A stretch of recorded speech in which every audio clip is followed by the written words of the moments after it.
මෙන්න මේක. දැන් ඔන්න ඔය වගේ දැන් අපි ඕක සමීකරණ ඉගෙන ගත්තට කොච්චර සමීකරණ ඉගෙන ගත්තත් අපිට මේ ගණන් හදන්න නැතුව ඔය පාඩම කරන්න බෑ. ඕකේ තියෙන්නේ මේ ඔක්සිජන් පරමාණුවක සැබෑ ස්කන්ධය දීලා තියෙනවා. ඔක්සිජන් එතකොට ඔක්සිජන් පරමාණුවක ස්කන්ධය දීලා තියෙනවා. ඊට පස්සේ කාබන් පරමාණුවක සැබෑ ස්කන්ධයත් මේකේ දීලා තියෙනවා. මේ අනුව ඔක්සිජන් වල සාපේක්ෂ පරමාණුක ස්කන්ධය තමයි අහන්නේ. එතකොට ඕකෙදී ඔයාලා මේ මතක් වෙන්න ඕනේ මෙන්න මේ සමීකරණ.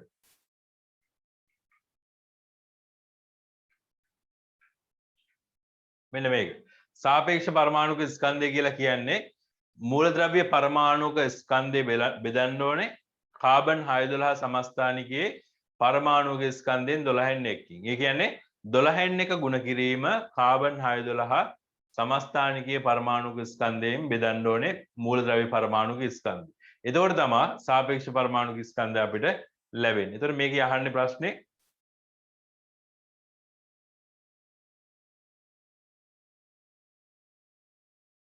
ඔක්සිජන් පරමාණුවක සැබෑ ස්කන්ධය 2.66 ගුණ කිරීම 10^23 ග්‍රෑම්. කාබන් පරමාණුවක සැබෑ ස්කන්ධය 1.99 ගුණ කිරීම 10^23 ග්‍රෑම්. මේ අනුව ඔක්සිජන් වල සාපේක්ෂ පරමාණුක ස්කන්ධය. ඔක හදන විදිය මම බෝඩ් එකේ ඉස්සෙල්ලා පෙන්නලා ඊට පස්සේ ප්‍රසන්ටේෂන් එකේ දාපුවාම ඔයාලා ලියා ගන්න. හොඳට බලා ගන්න මේක. හරි. එතන මේකේ මූලද්‍රව්‍ය නම අපිට කියන්නේ මූලද්‍රව්‍ය නම අපිට කියන්නේ එක්තරා මූලද්‍රව්‍යයක් කියලා තමයි කියන්නේ. සෝරි මේක කියලා තියෙන ඔක්සිජන් කියලා නේ. ඔක්සිජන් පරමාණුවක සැබෑ ස්කන්ධය 2.66 ග්‍රෑම් 2.66 ගුණ කිරීම 10^23 ග්‍රෑම්. එතකොට සාපේක්ෂ පරමාණුක ස්කන්ධය සාපස් කියලා තමයි මම දන්නේ. සාපේක්ෂ පරමාණුක ස්කන්ධය සමානයි. ඔයාලා පළවෙනි වතාවට සාපේක්ෂ පරමාණුක ස්කන්ධය කියලා නෑ සමීකරණ ලියුවනේ. ඒක නිසා සාපස් කියලාම දැන් ගන්න. හරි. දැන් දිගට ලියන්න යන්න එපා. දැන් සාපේක්ෂ පරමාණුක ස්කන්ධය සමානයි මූලද්‍රව්‍ය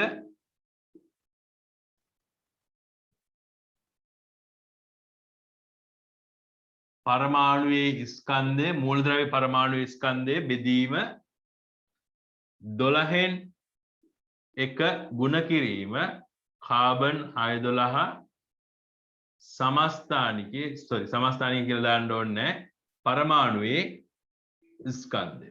ඔන්නෝක තමයි සාපේක්ෂ පරමාණුක ස්කන්ධය කියලා කියන්නේ. එතන අපි මේක දැන් ඔක්සිජන් වලට ආදේශ කරනවා. ඔක්සිජන් වල සාපේක්ෂ පරමාණුක ස්කන්ධය. ඔක්සිජන් වල සාපේක්ෂ පරමාණුක ස්කන්ධය. ඒතර ඔක්සිජන් කියන මූලද්‍රව්‍යයේ පරමාණුක ස්කන්ධය අපි ඉස්සෙල්ලා ගන්න ඕනේ. ඒක තමයි 2.66 ගුණ කිරීම 10^23 ග්‍රෑම්. ඒක බෙදන්න ඕනේ මෙන්න මේ යගේ. 12න් එක ගුණ කිරීම කාබන් 612 සමස්ථානිකයේ පරමාණුක ස්කන්ධය අපිට ගන්න පුළුවන්. ඒකේ ස්කන්ධය මේක දීලා තියෙනවා 1.99 ගුණ කිරීම 10^23 ග්‍රෑම්. ඔන්න ඔහම එනවා. ඒතර මේක තමයි සුළු කරන්න ඕනේ. විභාගෙට රචනා ප්‍රශ්න පත්‍රයේ මේවා සුළු කරන්න දෙන්නේ නැහැ. හරි මේවා සුළු කරන්න දෙන්නේ නැහැ. මෙච්චර දිග ඒවා සුළු කරන එක මේක දශම ස්ථාන ටිකක් අමාරුයිනේ මේක සුළු කරන්න. ඒතර මේවා එක සුළු කරන්න දෙන්නේ නැහැ. සමහර විට මෙහෙම එකක් අහන්න පුළුවන්. එක්තරා මූලද්‍රව්‍යයක කියලා දීලා ඒක නිකන් ගානට කැපිලා යන විදිහට. මෙන්න මේකත් එක්ක ගානට කැපිලා යන විදිහට යම් කිසි දෙයක් එන්න පුළුවන්. හොඳට කැපෙන උත්තරයක් හැබැයි. ඒතර මේකේ නම් මට හිතෙන විදිහට කැපෙන්නේ නැහැ. හොඳට බලමු අපි සුළු කරලා බලමු. ඒතර මේකෙදි අපි ඉස්සෙල්ලාම සුළු කරලා දාන්න පුළුවන් දේවල් ටිකක් තියෙනවා. මේ 10^23යි 10^23. ওই දෙක අයින් කරන්න පුළුවන්. ඊට පස්සේ අපිට මේකේ එනවා එකක් මේ 12න් එක උඩ යට මාරු කරලා වැඩි කිරීමක් විදිහට දක්වන්න පුළුවන්. ඒ ගණිත කර්ම. හරි. වැඩි කිරීමක් විදිහට දාන්න පුළුවන්. ඒක ගණිත කර්මයක් තමයි. එතකොට මේකේ 2.66 බෙදීම මෙන්න මේක 1.99 ඊට පස්සේ මේ 12න් එක කියන එක අනිත් පැත්ත හරවලා මෙහෙම ගන්න පුළුවන්. මේක උඩ යට මාරු කරලා මෙහෙම ගන්න පුළුවන්. ගුණ කිරීම 12 කියන. ඔන්නම ගන්න පුළුවන්. ඊට පස්සේ ඔක අපි සුළු කරලා බලන්න ඕන. 2.66 බෙදීම 1.99 කීයද කියලා. බලමු. ඒක කැල්ල එක මම පාවිච්චි කරනවා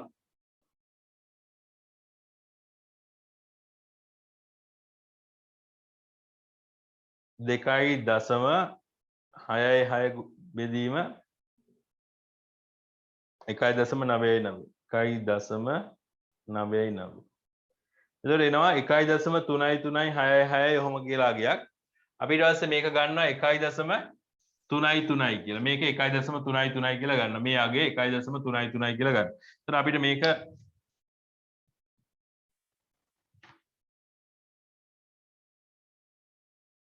1.336යි කියලා තියෙන්නේ. ඒක නිසා අපි 1.34 කියලා ගමු.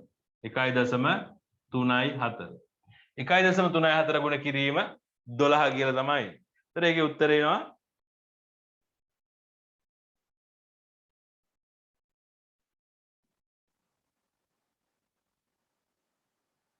16.08යි.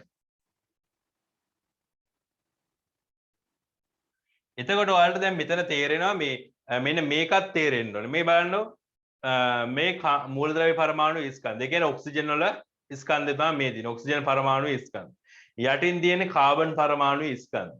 දෙකටම ග්‍රෑම් වෙනවනේ. එතකොට ඉරෙන් උඩත් ග්‍රෑම් තියෙනවා, ඉරෙන් යටත් ග්‍රෑම් තියෙනවා. එතකොට මෙන්න මෙතෙන්දිත් අපිට තේරෙනවා මේ ග්‍රෑම් වලටත් මේ ග්‍රෑම් කැපිලා යනවා. එහෙම තමයි. එතකොට ඒකකත් සුළු වෙන්න ඕනේ ඔන්නෝ. එතකොට ඒකක අයින් වුණාන් පස්සේ ඔයාලට තේරෙනවා මේකට කිසිම ඒකකයක් නැහැ කියන එක ඒකිනුත් තේරෙනවා. එතකොට මුලින් අර අපි කිව්වේ සාපේක්ෂ පරමාණු ස්කන්ධයට ඒකකයක් නොමැත. එතකොට ඒක මේකිනුත් ඔප්පු වෙනවා ඔයාලට. උඩත් ග්‍රෑම් තියෙන යටත් ග්‍රෑම් තියෙන. එතකොට ග්‍රෑම් වලට ග්‍රෑම් කැපිලා යනවා. එතකොට අන්තිමේට එනවා අපිට සාපේක්ෂ පරමාණු ස්කන්ධයට අගයක් 16.08යි කියන. එතකොට ඔක්සිජන් වල සාපේක්ෂ පරමාණු ස්කන්ධය 16.08. මේක ග්‍රෑම් කිලෝග්‍රෑම් ඔය මොකුත් දාන්නේ නැහැ මේකට. හරිද? මේක ඒකකයක් නැමැති අගයක්. සාපේක්ෂ වෙන කියන්නේ. එතකොට අපි මේක සාපේක්ෂව ප්‍රකාශ කරලා තියෙන්නේ මෙන්න මේ කාබන් 612 සමස්ථානිකයේ පරමාණුක ස්කන්ධයෙන් 12න් එකක් වගේ කී ගුණයක්ද ඔක්සිජන් කියලා තමයි බලලා තියෙන්නේ. එතකොට මේකේ අපි ලියාගමු මෙන්න මෙහෙම.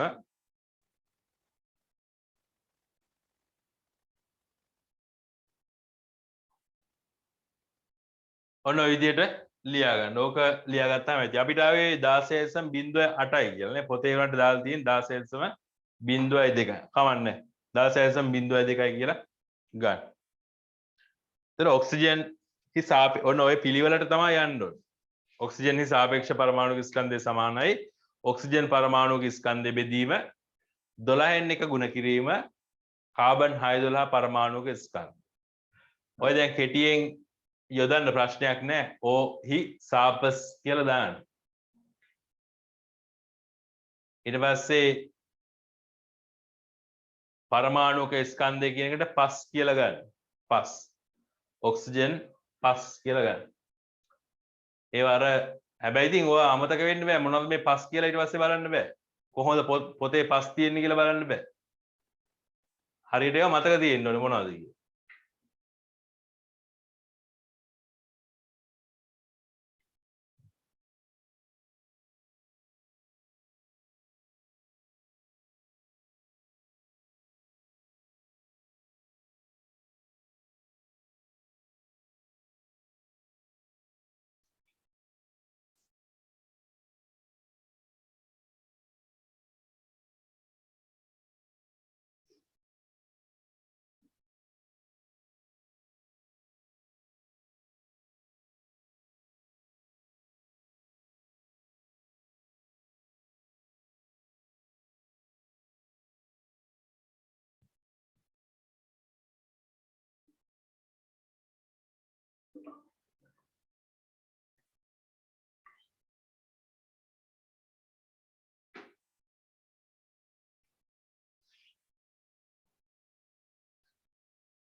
ඊට පස්සේ ඕක ලියලා ඉවර නම් පොත ගන්නකො ඔයාලා පොතක් තියාගෙන ඉන්නවනේ විද්‍යාව ටියුට් වල විතරක් නෙවෙයි පොත අර ප්‍රශ්න එහෙම ලියන්න පොතක් තියෙනවනේ ඒ පොත ගන්නකො එහෙම නැත්නම් හැබැයි මේ කොලේක ලිව්වොත් ඒක පරිස්සම් කරලා ওই ටියුට් එකටම අමුල්ලා තියෙන්න ඕනේ නැත්නම් පොතේ ලියන්න හරිද පොතේ ලියලා පොත අරගෙන ඉස්සෙල්ලම ඕකේ දැන් මේකේ ගණන් හදන්න තියෙනවා මම එක එක වෙලාවට මගේ හිතෙන ගණන් වලට හදන්න කියලා කියනවා ඒක නිසා ඉස්සෙල්ලම පොත අරගෙන මාතෘකාව දාන්න මූලද්‍රව්‍ය හා සංයෝග ප්‍රමාණනය කියලා ඊට පස්සේ අපි ගණන් තුනක් විතර පහළට හදාගෙන යන්න හදන්නේ.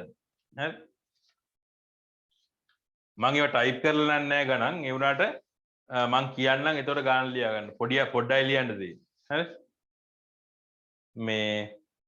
මේ සාපේක්ෂ පරමාණුක ස්කන්ධය ගැන කතා කරනකොට සාපේක්ෂ පරමාණුක ස්කන්ධය හොයනකොට මේ ක්‍රම තුනකට ගණන් එන්න පුළුවන්. ක්‍රම තුනකට ගණන් එන්න පුළුවන්. ඒ ක්‍රම තුනටම අපි ගණන් හදමු. ඉතින් එහාට කිසිම විදියකට අර විවිධ ගණන් එන්න විදිහක් නැහැ කියන්නේ ඉස්සරහට තියෙන කොටස් වලින් එන්න පුළුවන් මෙන්න මේ සාපේක්ෂ පරමාණු ස්කන්ධයේ සොයනකොට මේ ක්‍රමයට මේ විදිහට විතරයි ගණන් එන්න පුළුවන් මම මේ ගණන් ආකාර තුනම හදමු හදුවන් පස්සේ ගැටලුවක් වෙන්නේ නැති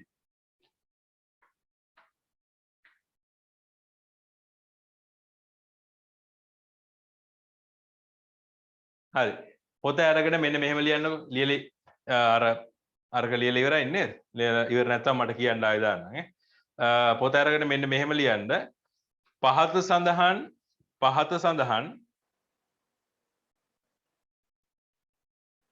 පහත සඳහන් මූලද්‍රව්‍ය පරමාණු වල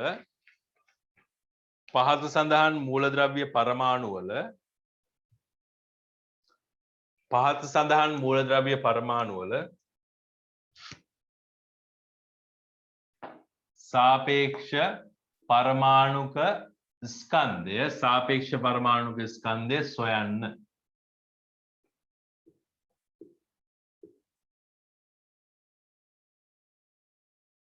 වරන් ඇතුලේ දාන්න කාබන් 6 12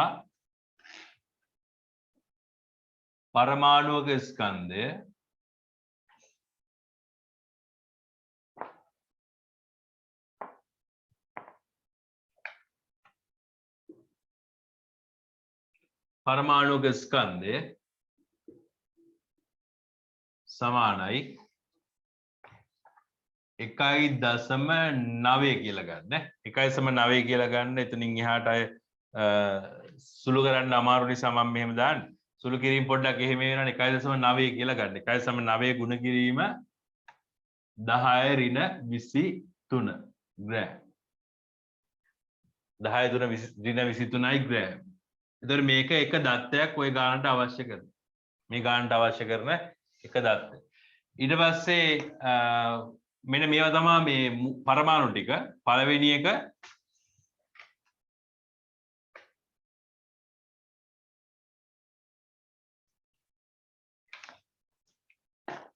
සෝඩියම් පරමාණු මෙයාගේ සෝඩියම් පරමාණුක ස්කන්ධය එතකොට සෝඩියම් කියන කෙනාගේ තමයි සාපේක්ෂ පරමාණුක ස්කන්ධය හොයන්න ඊට පස්සේ සෝඩියම් වල परमाणुक स्कंध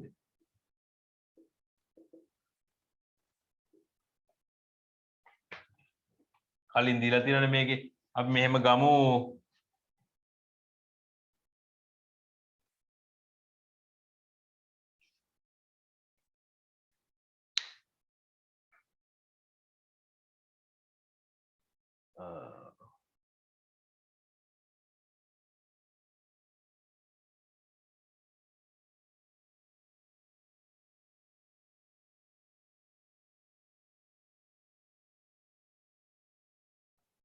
හරි කවන්නේ බලමුකෝ මෙහෙම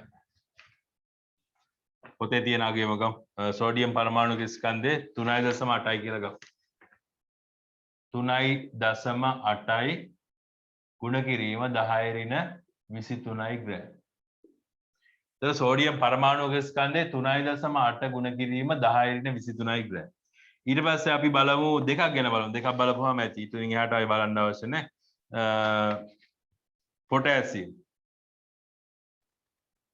පොටෑසියම් පොටෑසියම් පරමාණුවක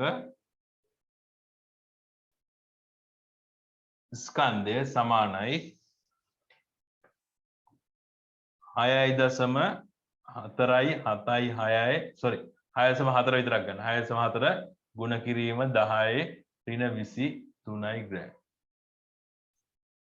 හරි. එතකොට මෙන්න මේ දෙක හොයන්න. මේ දෙක හොයන්න මේ දෙන්නගේ සෝඩියම් වල සාපේක්ෂ පරමාණුක ස්කන්ධයයි පොටෑසියම් වල සාපේක්ෂ පරමාණුක ස්කන්ධය හොයන්න. ඉස්සෙල්ලා ඔයාලා හොයන්න. අර විදිහටම සූත්‍රයට ආදේශ කරලා හොයන්න. මම අන්තිමේදී තව විනාඩි 5ක් විතර දෙන්නම් ඔයාලට. ඊට පස්සේ මම ඔයාලට කියලා දෙන්නම්. දැන් මේ තියෙන්නේ එක ක්‍රමයක්. සාපේක්ෂ පරමාණුක ස්කන්ධය හොයන්න දෙන එක ක්‍රමයක්. කෙලින්ම කාබන් පරමාණුක ස්කන්ධය දෙනවා. අදාළ පරමාණු ස්කන්ධය දෙනවා. එතන මේකෙන් 12න් එකකින් බෙදලා වැඩේ කරන්න ඕනේ. මේක එක ක්‍රමයක්. ඊළඟට අපි යමු ඊළඟට තියෙන ක්‍රම ලේසි. සුළු කිරීම ටිකක් අඩුයි. මේක කරලා ඉන්න.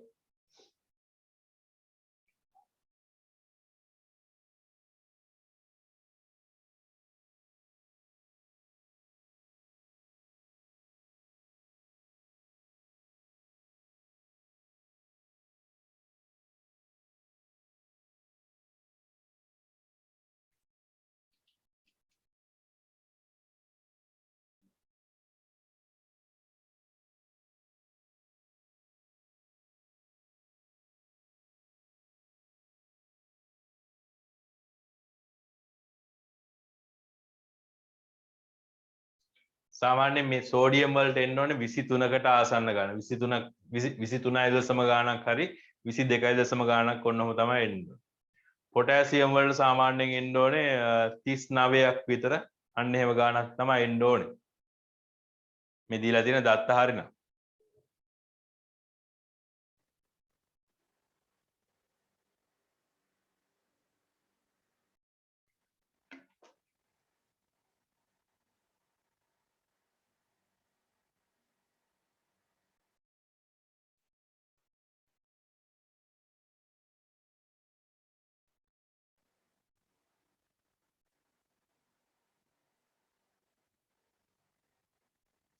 මේක මෙහෙම ආනේ කවන්න ඔය විදිහට මම දන්න නෑ මේ මෙතන 1.9යි 9 නිසා මේකට 2 දාගත්තා නම් ගාන හදන්න ලේසි කියලා මම කියන්නේ 1.9යි 9 නිසා 2 දාගත්තා නම් ඒක ඇත්තම ගාන නෙවෙයි 2 කියලා කියන්නේ ඒ උනාට 2 දාගත්තා නම් ගාන හදන්න ලේසි එයාට විභාගෙදී අවශ්‍ය Tamanට හිතන ගණන් දාන්න බෑ ඒ දෙන ගාන දාන්න ඕනේ දැන් ඔයාලා ලියාගෙන ගියපු නිසා 1.9ම ගමු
මේක නෑ හොඳට කැපෙන අගයක් එනවානේ.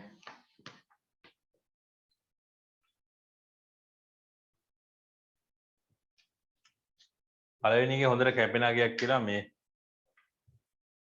එනට ඒ අගේ නෙවෙයි ඇත්තම අගේ. ඊළඟට ඒක උත්තරේ විදිහට ගන්න.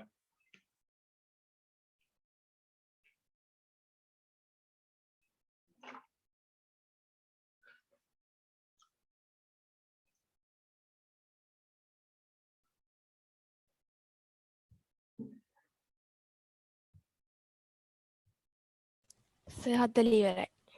හරිනේ.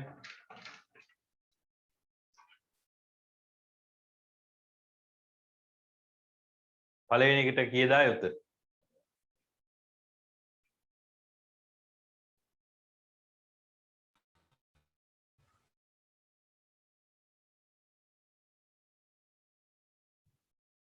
සෝඩියම් වල 24යි. ඔව් 24යි තමයි.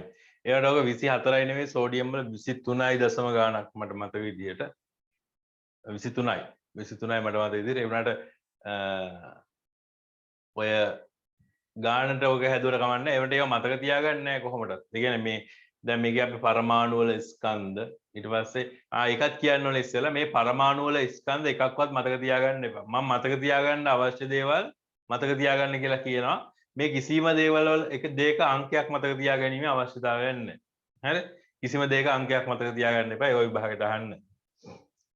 හරි. පළවෙනි එක මම හදලා පෙන්නන්නම්. සෝඩියම් පරමාණුක ස්කන්ධය අපි කිව්වා 3.8 ගුණ කිරීම 10 ඍණ 23. ඊට පස්සේ ග්‍රෑම් 12න් එක ගුණ කිරීම කාබන් 6 සමස්ථානිකයේ පරමාණුක ස්කන්ධ 1.9 ගුණ කිරීම 10 ඍණ 23යි ග්‍රෑම්. ඒතර මේවා කපලා දාන්න පුළුවන් 10 ඍණ 23ට 10 ඍණ 23. ඊට පස්සේ මේකටත් මේක කපලා දාන්න පුළුවන් 2යි කිය. කොහොම 2යි කියලා කපලා දාන්න පුළුවන්. එතන මේක සමාන වෙනවා 2 ගුණ කිරීම 12ට. ඒකක මොකුත් නැහැ. මේ ග්‍රෑම් වලටත් ග්‍රෑම් අයින් වෙලා යනවා. ඒකක මොකුත් නැහැ. ඒතකොට 24යි කියලා උත්තරේ එනවා. එතකොට සෝඩියම් වල සාපේක්ෂ පරමාණුක ස්කන්ධය 24යි කියලා ගන්න පුළුවන්. 24.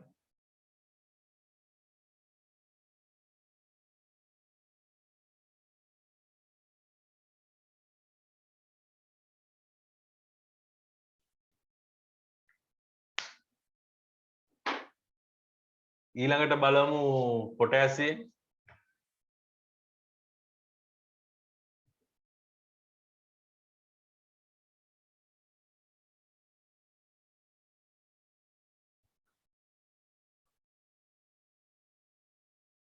සහස උත්තර හරිද සෝඩියම් වල? හරි සර්.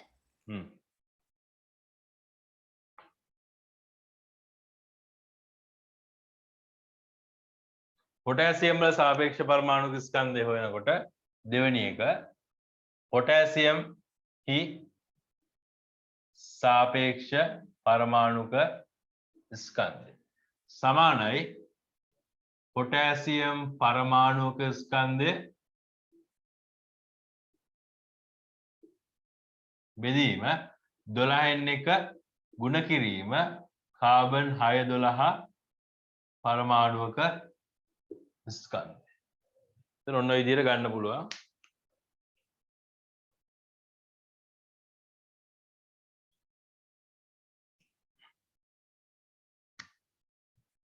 පොටෑසියම් පරමාණුක ස්කන්ධය මම දීලා තියෙන්නේ වලට 6.4 නේ.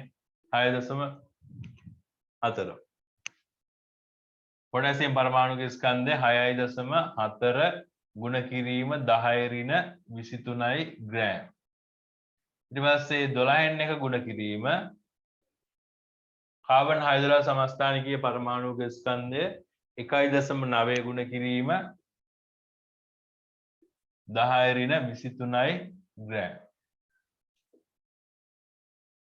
6.4 බෙදීම 1.9.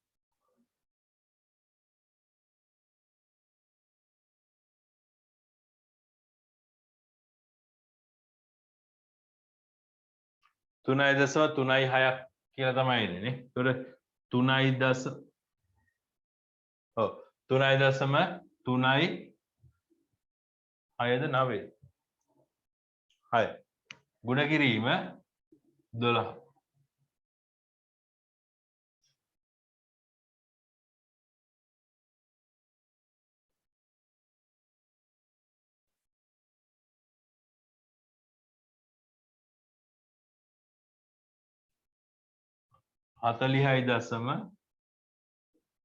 40.32 එදා එන්නේ පොටෑසියම් වල. ඒකට පොටෑසියම් වල 39යි.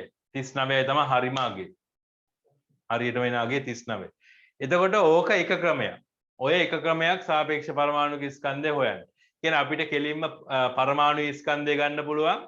ඒක බෙදන්න පුළුවන්. මෙන්න මේ කාබන් 612 සමස්ථානිකයේ පරමාණුක ස්කන්ධයෙන් 12න් එකක. එතකොට ඊළඟ ක්‍රමය තමයි ඊළඟ ක්‍රමයට ඔයාලා විභාගෙට මෙන්න මෙහෙම දෙනවා.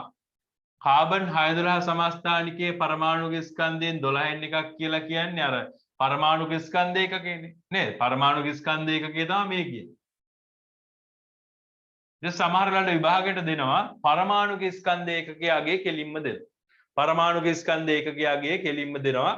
දුන්නම් පස්සේ අපිට හොයන්න තියෙන කෙලින්ම පොටෑසියම් වල ස්කන්ධය බෙදන්න ඕනේ මෙන්න මේ පරමාණුක ස්කන්ධ ඒකකය කියන එක. ඒතර අපිට මේකට කෙලින්ම ආදේශ කරන්න පුළුවන් පරමාණුක ස්කන්ධ ඒකකය. මේකට කෙලින්ම ආදේශ කරන්න පුළුවන්. ඒතර එන්නේ එහෙම ගණන් දෙනවා.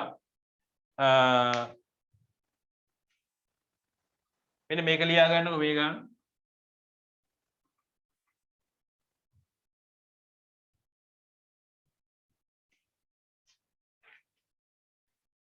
මේව ලියන්න. ක්ලෝරීන් පරමාණුක ස්කන්ධය ක්ලෝරීන් පරමාණුක ස්කන්ධය ක්ලෝරීන් පරමාණුක ස්කන්ධය ක්ලෝරීන් පරමාණුක ස්කන්ධය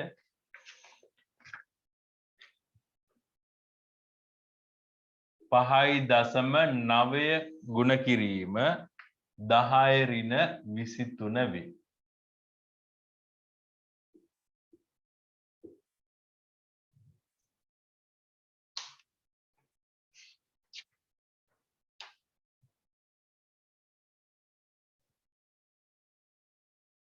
ඊට පස්සේ පොඩ ඉන්න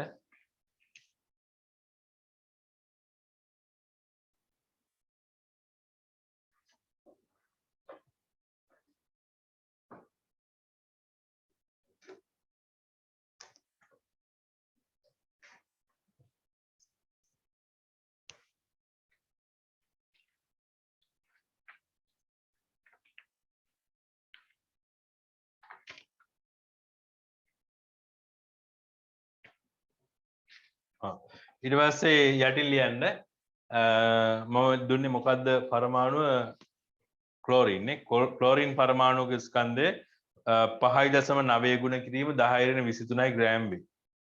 ක්ලෝරින් හි සාපේක්ෂ පරමාණුක ස්කන්ධය සොයන්න. ක්ලෝරින් හි සාපේක්ෂ පරමාණුක ස්කන්ධය සොයන්න.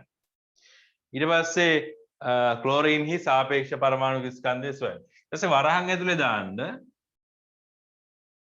පරමාණුක ස්කන්ධ ඒකකය සමානයි 1.66 ගුණ කිරීම 10 ඍණ 24යි ග්‍රෑම් 10 ඍණ 24යි ග්‍රෑම්. එතකොට මේක තමයි පරමාණුක ස්කන්ධ ඒකකය. එතකොට මේකේ දීලා තියෙන්නේ මේකේ අර කාබන් 612 සමස්ථානිකයේ පරමාණුක ස්කන්ධය නෙවෙයි දීලා තියෙන්නේ. දීලා තියෙන්නේ කෙලින්ම පරමාණුක ස්කන්ධ ඒකකය. මම මේක පොඩ්ඩක් කොහොමද හදන්නේ කියලා දෙන්න. අපි දෙවෙනියට ඉගෙන ගත්තානේ අර දෙවෙනියට ඉගෙන ගත්ත එකේදී මේ දෙවෙනියට ඉගෙන ගත්ත සමීකරණය. ඒ කියන්නේ පරමාණුක ස්කන්ධයක මේ සාපේක්ෂ පරමාණුක ස්කන්ධය සමානයි මයික ප්‍රසන්ටේෂන් එකෙම පෙන්නන්නම්. එතකොට ලේසි.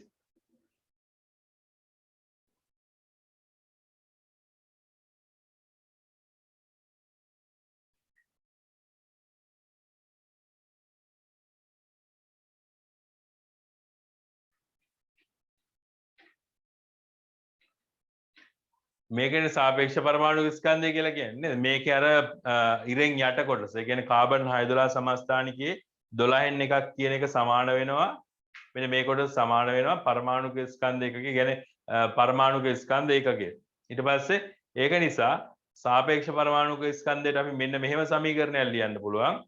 මූලද්‍රව්‍ය පරමාණුක ස්කන්ධය බෙදීම පරමාණුක ස්කන්ධ ඒකකයේ කියන. එතකොට ඕකේ අපිට දීලා තියෙන කෙලින්ම පරමාණුක ස්කන්ධ ඒකකය. අපිට දීලා තියෙනවා මූලද්‍රව්‍ය පරමාණු ස්කන්ධය දීලා තියෙනවා. පරමාණුක ස්කන්ධ ඒකකයක් දැන් අපිට දීලා තියෙනවා. එහෙනම් සාපේක්ෂ පරමාණුක ස්කන්ධය හොයන්න තියෙනවා. කරන්න බෑ. පුළුවන්ද? ඔය සමීකරණයට ආදේශ කරන්න තියෙනවා. බලන්න උත්සාහ කරලා. ඉස්සෙල්ලා ලියන්න ඔය සමීකරණ. සාපේක්ෂ පරමාණුක ස්කන්ධය සමානයි මූලද්‍රව්‍ය පරමාණුක ස්කන්ධය බෙදීම පරමාණුක ස්කන්ධ ඒකකය.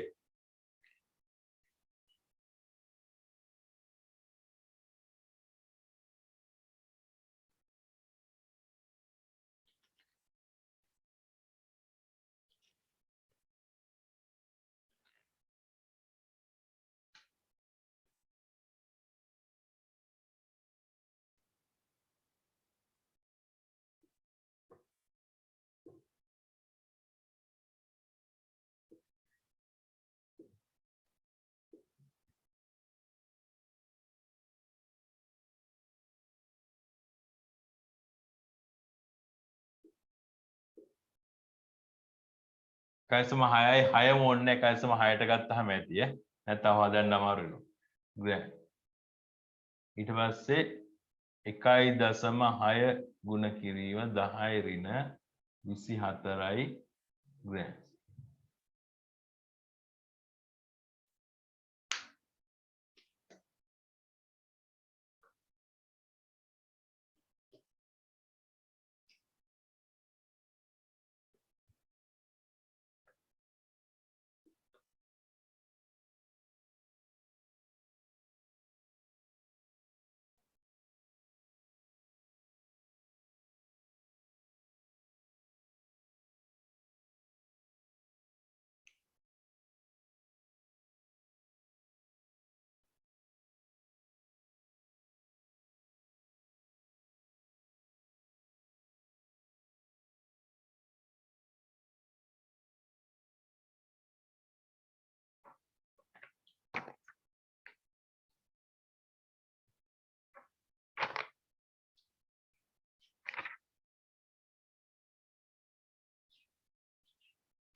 හරිද?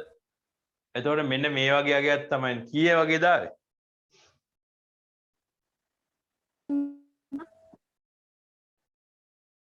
කොහමරි හරිම අගේ නම් ක්ලෝරින් වල සාපේක්ෂ පරමාණු ස්කන්ධයේ හරිම අගේ නම් මේ 35.5යි 35.5 එන්න ඕනේ. අපි බලමු මේකේ ඒ ගණන් එනවද කියලා. දැන් මෙතන අර ග්‍රෑම් වලට ග්‍රෑම් අයින් වෙලා යනවා. එතකොට මේකේ 10 ඍණ 23 උඩ තියෙන්නේ 10 ඍණ 24 යට තියෙන්නේ. එතකොට මේකට මේ කැපිලා ගියන් පස්සේ 10 ඍණ 1ක් ඉතුරු වෙනවා. 10 ඍණ 1ක් ඉතුරු වෙනවා. එතකොට 10 ඍණ 1ක් ඉතුරු වෙනකොට අපිට මේ ඍණ 1 අයින් කරන්න පුළුවන් මේ දශම ස්ථාන එකපාරක් මේ පැත්තට පෑන්නොත්. ඒ කියන්නේ 5.9 බෙදීම 0.16. එතකොට 5.9 බෙදීම 0.16 කියන එකකින් අපිට උත්තරය ගන්න පුළුවන්.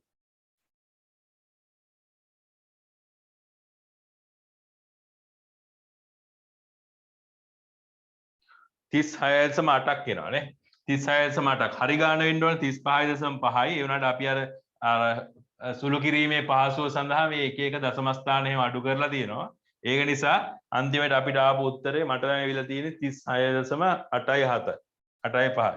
36.8යි. ඔනෝක තමයි ක්ලෝරින් වල සාපේක්ෂ පරමාණු ස්කන්ධ. ඒතර මේ තියෙන ක්ලෝරින් වල සාපේක්ෂ පරමාණු ස්කන්ධ. එතකොට මේක එක ක්‍රමයක් සාපේක්ෂ පරමාණු ස්කන්ධය අපිට විභාගෙට එන. ඒ කියන්නේ සාපේක්ෂ පරමාණු ස්කන්ධය මේ කෙලින්ම අර විදිහට මේ මූලද්‍රව්‍ය පරමාණු ස්කන්ධයයි කාබන් 612 සමස්ථානික ස්කන්ධයයි දීලා සාපේක්ෂ පරමාණුක ස්කන්ධය අහන්නත් පුළුවන්. එහෙම නැතුව මූලද්‍රව්‍ය පරමාණුක ස්කන්ධයයි පරමාණුක ස්කන්ධ ඒකකයයි දීලා සාපේක්ෂ පරමාණුක ස්කන්ධය අහන්නත් පුළුවන්. ඊට පස්සේ තව ක්‍රමයක් තියෙනවා මෙන්න මේක.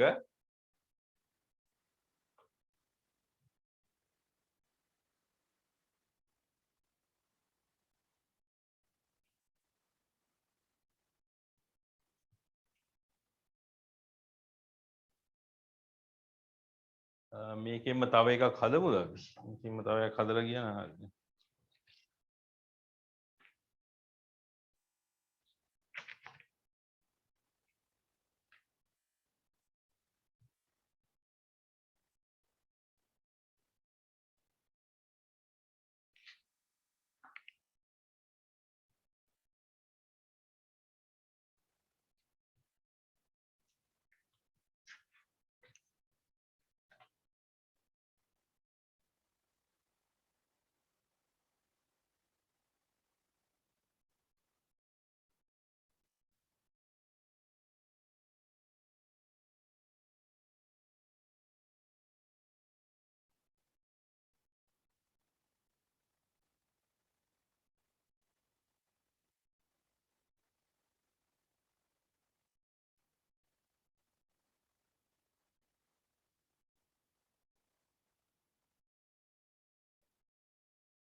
මෙහෙම ලියන්නකො.